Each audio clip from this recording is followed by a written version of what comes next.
الحمد لله نحمده ونستعينه ونستغفره ونعوذ بالله من شرور أنفسنا ومن سيئات أعمالنا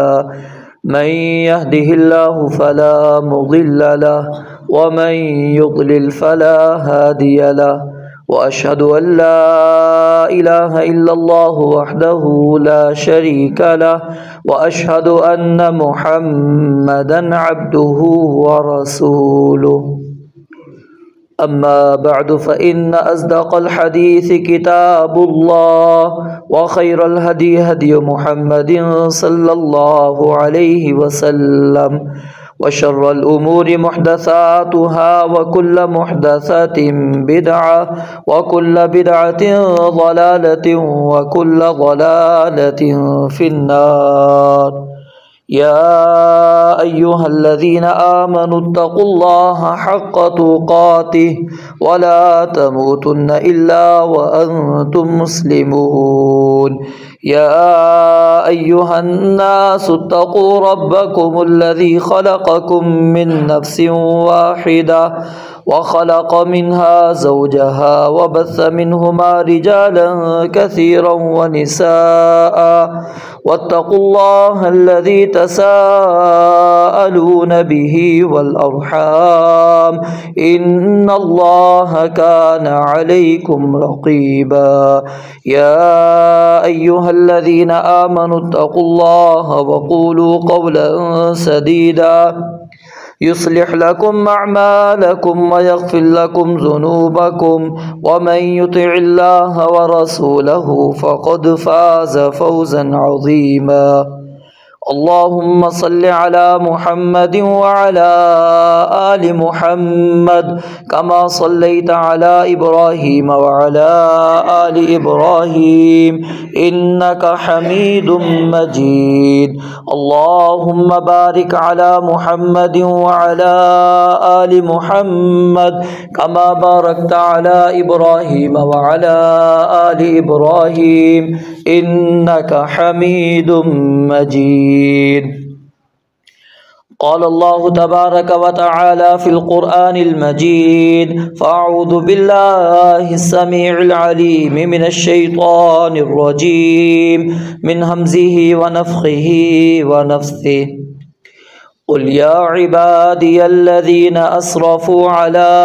أنفسهم لا تقنطوا من رحمة الله إن الله يغفر الذنوب جميعا إنه هو الغفور الرحيم وأنيبوا إلى ربكم وأسلموا له من قبل أن يأتيكم العذاب ثم لا تنصرون واتبعوا أحسن ما أنزل إليكم من ربكم من قبل أن يأتيكم العذاب بغتة وأنتم لا تشعرون أن تقول نفس يا حسرة على ما فرطت في جنب الله وإن كنت لمن الساخرين أو تقول لو أن الله هداني لكنت من المتقين أو تقول حين ترى العذاب لو أن لي كرة فأكون من المحسنين رب اشرح لي صدري ويسر لي أمري واحلل عقدة من لساني يفقهوا قولي رب زدني علما رب زدني علما رب زدني علما سبحانك لا علم لنا إلا ما علمتنا إنك أنت العليم الحكيم سورہ زمر کی چند آیات آپ کے سامنے تلاوت کی ہے۔ پہلی آیت کے اندر اللہ تعالی رسول اللہ صلی اللہ علیہ وآلہ وسلم کو حکم دیتے ہیں کہ آپ کہہ دیجئے میرے ان بندوں سے جنہوں نے اپنے آپ پر زیادتی کی ہے، اسراف کیا ہے، اللہ تعالیٰ کی رحمت سے نا امید نہ ہوں۔ اللہ تعالیٰ سارے گناہوں کو معاف کرنے والا ہے، بے شک وہ خوب بخشنے والا، خوب رحم کرنے والا ہے۔ اور اپنے رب کی طرف رجوع کرو اور اسی کے لیے مطیع اور فرما بردار بن جاؤ، اس سے پہلے کہ تمہارے پاس عذاب آ جائے پھر تمہاری مدد نہ کی جائے۔ اور پیروی کرو اس کی جو تمہاری طرف، تمہاری رب کی طرف سے سب سے بہتر چیز نازل کی گئی ہے، اس سے قبل کہ تمہارے پاس اچانک عذاب آ جائے اور تمہیں شعور بھی نہ ہو۔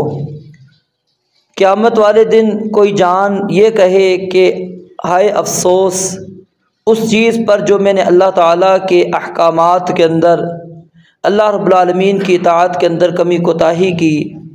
اور میں یقیناً اس سے پہلے مذاق کرنے والوں میں سے تھا۔ یا انسان یہ بات کہے کہ اگر مجھے اللہ تعالیٰ ہدایت دے دیتے میں بھی متقین میں سے ہو جاتا۔ یا پھر انسان حسرت کرتا ہوا، افسوس کرتا ہوا یہ بات کہے کہ جب وہ عذاب کو دیکھے، کاش کہ میرے لیے دوبارہ دنیا میں لوٹنا ہو اور میں نیکی کرنے والوں میں سے ہو جاؤں۔ تو اللہ رب العالمین نے یہاں پر اس قیامت کے آنے سے پہلے، افسوس کرنے سے پہلے انسان کو اس بات کی ترغیب دی ہے کہ وہ اللہ تعالیٰ کی رحمت سے نا امید نہ ہوں، اور اگر انہوں نے اپنے آپ پر ظلم کیا ہے، زیادتی کی ہے، قتل کیے ہیں، شرک کیا ہے، کچھ بھی چھوٹے سے چھوٹا یا بڑے سے بڑا عمل انہوں نے کیا ہے، اللہ رب العالمین کی معصیت نافرمانی کی ہے، تو اللہ رب العالمین کی اس رحمت سے نا امید نہ ہو کہ اللہ تعالیٰ معاف نہیں کریں گے۔ وہ انسان بڑا ہی بدبخت ہے جو اللہ رب العالمین کی رحمت سے نا امید ہوتا ہے، جو بیماری کے اندر وہ چند ہی ہفتوں کے بعد، چند ہی مہینوں کے بعد وہ بندہ اللہ رب العالمین سے نا امید ہو جائے کہ اللہ تعالیٰ مجھے اب شفا دینے والے نہیں، اس کو سیدنا ایوب علیہ السلام کا واقعہ اپنے سامنے رکھنا چاہیے۔ اللہ رب العالمین نے فرمایا وَاذْكُرْ عَبْدَنَا ایوب، ہمارے بندے ایوب کو یاد رکھیے، کیونکہ وہ نعم العبد انہ اواب، وہ اللہ کے ایسے بندے تھے، نیک بندے تھے، اچھے بندے تھے، اور اللہ کی طرف رجوع کرنے والے تھے۔ تقریباً 18 سے 20 سال کا عرصہ وہ بیمار رہے، لیکن کبھی بھی وہ نا امیدی ان کے ذہن میں نہیں آئی کہ اللہ تعالیٰ مجھے اس بیماری سے شفا نہیں دیں گے۔ سیدنا زکریہ علیہ السلام کو دیکھیے کہ اللہ تعالیٰ نے اولاد نہیں دی، بوڑھے ہو چکے ہیں، بیوی بانجھ ہو چکی ہے، لیکن جب سیدہ مریم کے پاس رزق دیکھتے ہیں تو پھر وہ جو امید ہے وہ دوبارہ جاگتی ہے، اور اللہ رب العالمین سے دعا کرتے ہیں اور کہتے ہیں وَلَمْ أَكُمْ بِدُعَائِكَ رَبِّ شَقِيًّا، کہ اللہ میں کبھی تیرے پکارنے سے ہٹا نہیں تھا، راستے سے دور نہیں ہوا تھا، بدبخت نہیں ہوں، ایسا نہیں ہوں کہ میں جو نا امیدی ہو کہ میں تجھے پکاروں گا تو مجھے نہیں دے گا۔ اللہ نے دیکھیں اولاد بھی دی، بڑھاپے میں اللہ سے اولاد مانگی، اللہ رب العالمین نے اولاد دے دی۔ تو انسان کو چند ہی لمحات کے بعد یا چند ہی دنوں کے بعد یا چند ہی مہینوں کے بعد نا امید نہیں ہو جانا چاہیے کہ جی اب میرے ساتھ یہ معاملہ ہو چکا ہے تو اب مسلسل میرے ساتھ یہی رہنا ہے، نہیں، بلکہ اللہ رب العالمین سے رحمت کی امید رکھے کہ اللہ تعالیٰ مجھ پر رحم کریں گے، اللہ تعالیٰ مجھ پر اپنی رحمتوں کا نزول کریں گے۔ تو فرمایا لا تقنطوا من رحمت اللہ ان اللہ یغفر الذنوب جمیعا، اللہ تعالیٰ انسان کے سارے گناہوں کو معاف کر دیں گے، لیکن ساتھ میں دو چیزیں اللہ رب العالمین نے بیان کی کہ انسان اللہ کی رحمت سے نا امید نہ ہو، اپنے گناہوں کی معافی کروا سکتا ہے، لیکن شرط کیا ہے؟ وَأَنِيبُوا إِلَىٰ رَبِّكُمْ، کہ اپنے رب کی طرف انابت کرو، رب کی طرف لوٹ جاؤ، رب کی طرف بار بار پلٹ کر آؤ۔ شہد کی مکھی کو عربی زبان کے اندر اس کے لیے جو کلمہ استعمال ہوتا ہے وہ نوب کا ہوتا ہے، نون واو با۔ کیوں؟ کیونکہ وہ بار بار اپنے چھتے کی طرف واپس آتی ہے، وہ جاتی ہے اور مختلف پھولوں میں وہاں سے وہ رس کو چوس کر اور پھر واپس اپنے چھتے کی طرف آ جاتی ہے۔ تو گویا کہ انسان کو اس لفظ کے اندر اللہ رب العالمین نے یہ توجہ دلوائی ہے کہ انسان بار بار اللہ کی طرف پلٹ کر آئے، بار بار اللہ کی طرف رجوع کر کر آئے، بار بار اللہ کی طرف پلٹے، چاہے جتنی مرتبہ بھی اس نے زیادتی کر لی، جتنی مرتبہ بھی اس نے ظلم کر لیا، جتنی مرتبہ بھی اس نے جرائم کر لیے، اللہ رب العالمین کی نافرمانی کر لی، فرمایا انیبو الی ربکم، اپنے رب کی طرف بار بار لوٹ کر آؤ۔ اور اسی سے ملتا جلتا ایک لفظ قرآن مجید کے اندر آپ تابا، یہ لفظ آپ پڑھیں گے کہ الا من تابا وآمن وعمل صالحا، کہ جو بندہ رجوع کرتا ہے، واپس آتا ہے، توبہ کرتا ہے۔ توبہ کا معنی بھی یہی ہے کہ انسان غفلت کے اندر تھا، نافرمانی کے اندر تھا، معصیت کی زندگی کے اندر تھا، اس کو احساس ہوا، وہ دوبارہ اللہ کی طرف پلٹ آتا ہے۔ اور اسی سے ملتا جلتا ایک لفظ قرآن مجید کے اندر ہمیں جو ملتا ہے وہ ہے عبد منیب۔ اللہ رب العالمین نے قرآن کریم جس بندے پر اثر انداز ہوتا ہے، قرآن مجید سے جو بندہ نصیحت حاصل کرتا ہے، اس کی صفت اللہ رب العالمین نے بیان فرمائی کہ وہ کون سا بندہ ہے جو اللہ رب العالمین کی طرف رجوع کرنے والا ہو۔ اور عبد منیب اس شخص کو کہتے ہیں، اس بندے کو کہا جاتا ہے جو کسی قسم کا تعصب نہ رکھتا ہو، تعصب سے اپنے آپ کو بالکل بالا تر رکھتا ہو اور اس کے اندر کسی قسم کی ہٹ درمی نہ ہو، کیونکہ یہ چیزیں ہماری توبہ کے اندر، رجوع کرنے کے اندر، واپسی اللہ کی طرف آنے کی طرف رکاوٹ بن جاتی ہے۔ وَإِذَا قِيلَ لَهُ اتَّقِ اللَّهَ أَخَذَتْهُ الْعِزَّةُ بِالْإِثْمِ فَحَسْبُهُ جَهَنَّمُ، اللہ کہتے ہیں جب اس بندے سے کہا جاتا ہے کہ اللہ سے ڈر، وہ کیا کہتا ہے؟ أَخَذَتْهُ الْعِزَّةُ، جو ایک مقام، ایک مرتبہ، ایک عزت اس کو اللہ نے دنیا میں دی ہوتی ہے، وہ عزت اس کے آڑے آ جاتی ہے، عزت اس کو پکڑ لیتی ہے، اور بالاسم، گناہ کے ساتھ وہ اپنی زندگی گزارنا پسند کرتا ہے، اللہ کی طرف پلٹنا، رجوع کرنا، اللہ سے ڈرنا اس کو پسند نہیں کرتا۔ بندہ کہتا کیوں مجھے تم نصیحت کر رہے ہو، کیوں تم مجھے ڈرا رہے ہو، کیوں مجھے تم ایسی باتیں کرتے ہو؟ اللہ کہتے ہیں فحسبہ جہنم، ایسے بندے کے لیے جہنم کافی ہے۔ کیوں؟ کیونکہ ایسا بندہ اللہ تعالیٰ سے ڈرتا نہیں ہے، عزت آڑے آ گئی ہے، تو انسان وہی اللہ کی طرف رجوع کرتا ہے جو تعصب سے پاک ہوتا ہے، جس کے اندر ہٹ درمی موجود نہیں ہوتی، وہ بندہ چھوڑتا ہے۔ آج کتنے لوگ ہیں کیوں نہیں آتے سیدھے راستے پر، صراط مستقیم کو کیوں نہیں قبول کرتے؟ کیا کہتے ہیں؟ کیا ہمارے آباء و اجداد غلط کرتے تھے؟ ہم نے جو پچھلی زندگی اپنی گزار دی 30 40 50 60 سال، وہ ساری غلط تھی، اس میں کی ہوئی ہماری عبادات غلط ہیں، اس کے اندر کیے ہوئے اعمال ہمارے سارے غلط، ہمارے خاندان کے اندر سارے افراد غلط، ہمارے آباء و اجداد سارے غلط۔ فرمایا ایسا بندہ عبد منیب نہیں کہلاتا، جس کے اندر تعصب ہو، جس کے اندر ہٹ درمی موجود ہو۔ کافر کیوں نہیں رسول اللہ صلی اللہ علیہ وسلم کی دعوت پر اسلام کیوں نہیں قبول کیا؟ آپ کا قرآن پڑھنا، آپ کا نصیحت کرنا ان کے اوپر اثر انداز کیوں نہیں ہوا؟ کیا وجہ تھی؟ کس وجہ سے؟ کیونکہ ان کے آڑے صرف اور صرف کیا تھا؟ تعصب تھا۔ یہود و نصارہ نے،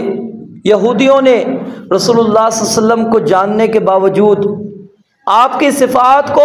بہتر انداز میں جاننے کے باوجود، اور فرمایا اللہ تعالیٰ نے قرآن میں کہ جس طرح اپنے بچے کو کوئی جانتا ہے نا، بیٹے بچے کو، اس طرح وہ نبی علیہ السلام کو پہچانتے تھے، لیکن کیوں نہیں اسلام قبول کیا؟ کیوں نہیں آپ پر ایمان لے کر آئے؟ حسدا من عند انفسہم، اللہ کہتے ہیں حسد تھا۔ تو یہ رکاوٹ بن جاتا ہے، یہ بندہ عبد منیب نہیں کہلائے گا جس کے اندر تعصب موجود ہو، جس کے اندر ہٹ درمی موجود ہو، اور جس بندے کے اندر ہٹ درمی موجود نہیں ہے، تعصب نہیں ہے، وہ بندہ عبد منیب ہے، اور اخلاص کے ساتھ اپنے رب سے ہدایت کا طالب ہو،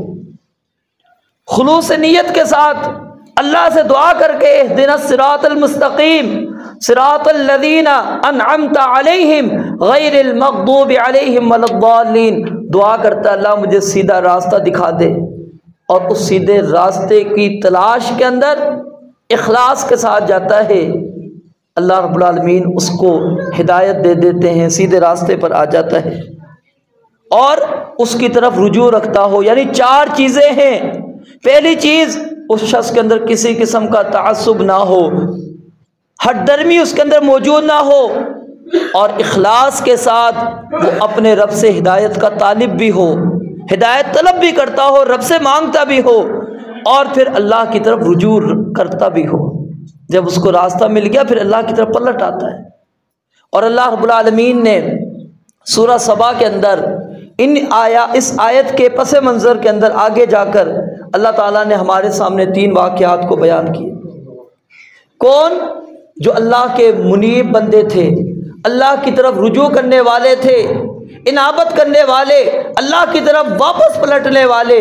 ان میں ایک سیدنا داؤد علیہ السلام اور دوسرے ان کے بیٹے سیدنا سلیمان علیہ السلام۔ اور دونوں کی آپ قرآن مجید میں مطالعہ کیجیے، اللہ تعالیٰ نے کیا کیا نعمتیں نہیں دی ان کو، کیا کیا انعامات کیے تھے اللہ تعالیٰ نے۔ سیدنا سلیمان علیہ السلام کی حکومت تو اللہ تعالیٰ نے اس کائنات کے اندر موجود ہر حیوان کے اوپر اللہ تعالیٰ نے ان کو حکومت دے دی تھی، ان کی زبان سمجھتے تھے، کنٹرول ان کے اوپر موجود تھا، جنات ان کے تابع تھے، لیکن سرکشی نہیں کی، تعصب نہیں دکھایا، رب کے خلاف بغاوت کے اندر نہیں کھڑے ہوئے کہ اللہ تو نے مجھے اتنے اختیارات دے دیے، اور اللہ سے دعا بھی کی تھی کہ اللہ مجھے تو بادشاہ دے، پھر اس کے بعد میری جیسی بادشاہت کسی کو نہ دینا۔ اور آج تک اور قیامت تک کسی کو وہ بادشاہت ملنے والی نہیں۔ اتنی بادشاہتیں اللہ تعالیٰ نے عطا کی۔ سیدنا داؤد علیہ السلام کو بھی اللہ تعالیٰ نے بڑے مقام دیے، اور یہ سارے کے سارے دونوں کے دونوں باپ بیٹا کیا تھے؟ اللہ کی طرف رجوع کرنے والے، اللہ رب العالمین کی نعمتوں پر اللہ کا شکر ادا کرنے والے،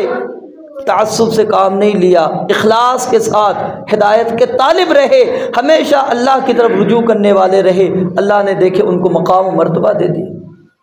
اور پھر اس کے بعد اللہ تعالیٰ نے ایک قوم کا تذکرہ کیا، قوم سبا، جو کہ یمن کی رہنے والی، اور ان کو بھی اللہ تعالیٰ نے بڑی نعمتیں دی، اور ان کے دائیں بائیں ہر طرف درخت ہی درخت موجود تھے، نعمتیں ہی نعمتیں تھیں۔ اور بعض مفسرین لکھتے ہیں کہ جب وہ گھر سے نکلتے تھے، گھر کے اس طرف بھی درخت، گھر کے اس طرف بھی درخت۔ اور ایک تفسیر یہ ہے کہ جس راستے پر چلتے، اطراف دونوں راستے کے دونوں اطراف میں درخت۔ اور ایک تفسیر اس کی یہ تھی کہ چاروں اطراف کے اندر اللہ رب العالمین نے اس علاقے کو گھیر رکھا تھا درختوں کے ساتھ، اور پانی کی کثرت، تالاب انہوں نے بنائے ہوئے، حوض انہوں نے بنائے ہوئے، ڈیم انہوں نے بنائے ہوئے، سب کچھ ان کے پاس موجود تھا۔ لیکن کیا تھا؟ تعصب تھا، ہٹ درمی تھی، اخلاص کے ساتھ اللہ کی طرف رجوع کرنے والے نہیں تھے، توبہ نہیں کی۔ اللہ کی نعمتوں کے بعد انہوں نے جب اس کی ناشکری کی، اللہ رب العالمین کو بھلا دیا، تو اللہ رب العالمین نے اس قوم کو ہی بھلا دیا۔ آج قوم سبا کو کوئی نہیں جانتا، قوم سبا کو اللہ تعالیٰ نے بکھیر دیا، اور اتنی آسانی اللہ نے دی تھی، تھوڑا سا چلتے آگے ان کے کھانے کے لیے، ان کے پینے کے لیے اسباب موجود تھے، آرام کرنے کے لیے اسباب موجود تھے۔ کہتے ہیں یہ کون سا سفر ہے، یہاں سے چلو وہاں پر رکو، آرام ہی آرام ہے، امن ہی امن ہے۔ پسند نہیں آئی اس طرح کی زندگی، ناشکریاں کی۔ اللہ رب العالمین نے کہا یہ میرے عبد منیب نہیں ہے، بندے وہ بندے نہیں ہیں جو میری طرف رجوع کرنے والے ہیں۔ اللہ نے ان کا صفحہ ہستی سے نام مٹا دیا۔ اب اس قوم کو کوئی نہیں جانتا، کہاں پر بستی ہے، کہاں پر رہتے، نہیں۔ کیوں؟ اللہ نے ان کو بکھیر دیا۔ تو یاد رکھیے، وہ بندہ جو اللہ تعالیٰ کی طرف رجوع کرتا ہے، اللہ تعالیٰ کی طرف توجہ کرتا ہے، اخلاص کے ساتھ ہدایت طلب کرتا ہے، تعصب نہیں ہوتا، ہٹ درمی نہیں ہوتی، اللہ رب العالمین اس کو اپنے نیک بندوں کے اندر شامل کر لیتے۔ اور اسی طرح قرآن مجید سورہ قاف کے اندر اللہ رب العالمین نے اسی لفظ کو استعمال کیا دل کے ساتھ، من خشی الرحمن بالغیب وجاء بقلب منیب۔ 4 اوصاف اللہ تعالیٰ بیان کرتے ہیں جن کو اللہ تعالیٰ جنتوں کے اندر داخل کریں گے۔ فرمایا جنت کے اندر وہ لوگ داخل ہوں گے جو اواب ہوں گے، زیادہ رجوع کرنے والے، بار بار اللہ کی طرف پلٹ کر آنے والے، حفیظ اور حفاظت کرنے والے اللہ کی حدود کی، اللہ رب العالمین نے جو پابندیاں ان کے اوپر عائد کی اس کو پورا کرنے والے۔ پھر اس کے بعد تیسری صفت بیان فرمائی جو رحمان سے، اللہ رب العالمین سے ڈرتے ہوں گے، اور چوتھی صفت وجاء بقلب منیب، اور وہ ایسا دل لے کر آئیں جو منیب ہو۔ منیب دل کس کو کہتے ہیں؟ عبداللہ بن مسعود رضی اللہ تعالی عنہ، امام مجاہد، امام شعبی رحمہم اللہ، وہ بیان کرتے ہیں کہ جو تنہائیوں میں گناہ کو یاد کر کے ان پر توبہ اور استغفار کرے، جب بندہ تنہائی میں ہے، اکیلے میں ہے، اپنے گناہوں کو یاد کرتا ہے، پھر اللہ رب العالمین سے اس گناہوں کی معافی مانگتا ہے، یہ وہ دل ہے جس کے اندر اللہ کی طرف رجوع ہے، وہ اللہ کی طرف پلٹا ہے۔ اسی طرح عبید بن عمیر رحمہ اللہ وہ بیان کرتے ہیں کہ جو شخص ہر مجلس میں اللہ تعالیٰ سے بخشش طلب کرتا ہے، جہاں پر بھی بیٹھا ہے وہ استغفر اللہ پڑھتا ہے، اپنے گناہوں کی معافی مانگتا ہے، تو جس کو یہ اللہ توفیق دیتے ہیں وہ کہتے ہیں وجاء بقلب منیب، یہ وہ شخص ہے جو قلب منیب لے کر آئے گا۔ اور اسی طرح علامہ راضی رحمہ اللہ وہ بیان کرتے ہیں کہ قلب منیب قلب سلیم ہی کی طرح ہے، یعنی سیدنا ابراہیم علیہ السلام کے اللہ تعالیٰ نے دو اوصاف قرآن میں بیان کیے ہیں، ایک ان ابراہیم لأواہ حلیم، ان ابراہیم لأواہ منیب،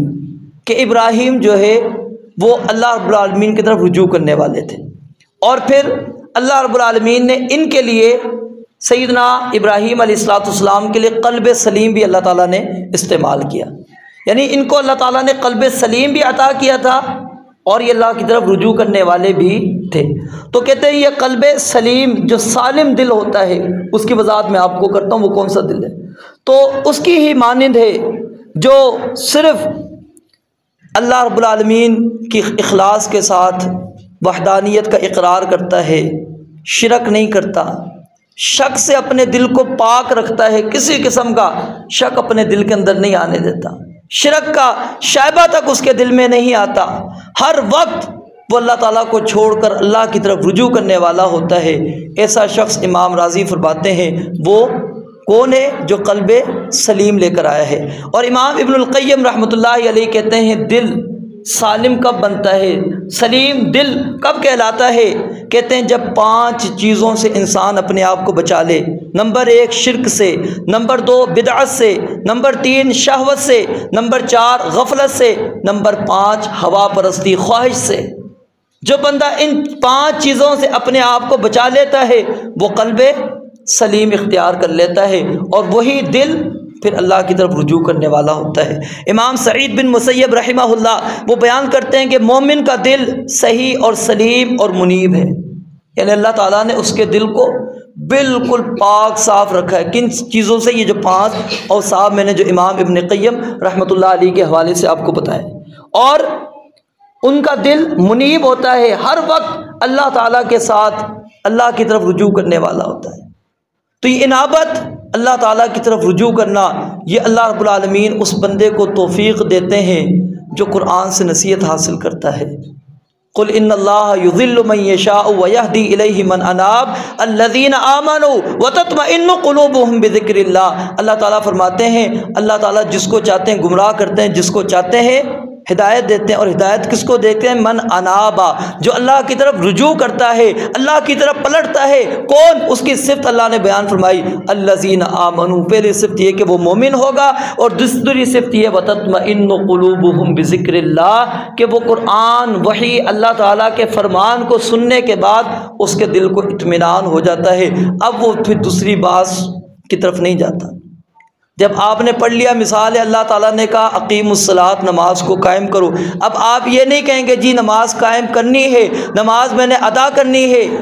ذرا میں دیکھوں کون سا عالم تھا جس نے بیان کی، یا کون کون شخصیت ہے وہ بیان کرتے، نہیں، آپ کا دل اس پر رک گیا، آپ نے کہا نہیں اللہ کا فرمان ہے، اب میں اس کے آگے جھکوں گا، میرا دل اطمینان میں آ گیا، سکون کے اندر آ گیا۔ کیوں؟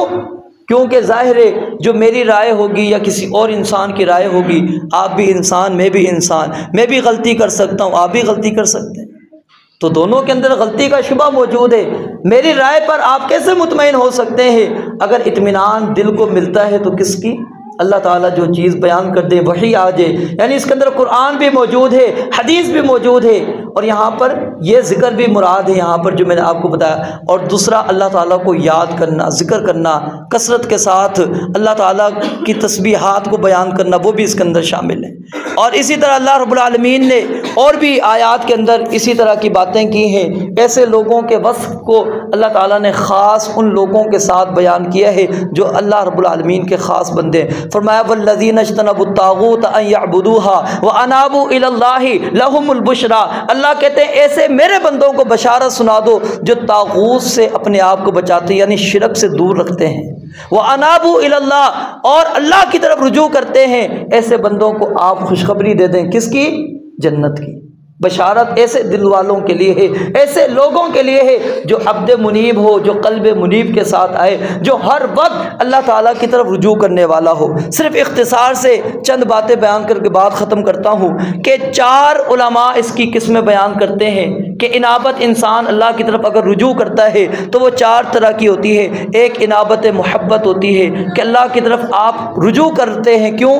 آپ نے اللہ کی تعظیم کو پہچانا، اللہ کے جلال کو پہچانا، اللہ رب العالمین کے اوصاف کو آپ نے پہچانا، اللہ کی قدرت کو آپ نے پہچانا، اللہ کا تعارف آپ کے دل کے اندر آیا، محبت پیدا ہوئی کہ ہاں اس رب نے جو اتنی صفات والا ہے اس سے میری محبت ہونی چاہیے۔ اس محبت کی وجہ سے آپ اللہ تعالیٰ کی طرف رجوع کرتے ہیں، اللہ تعالیٰ کی طرف پلٹ کر آتے ہیں۔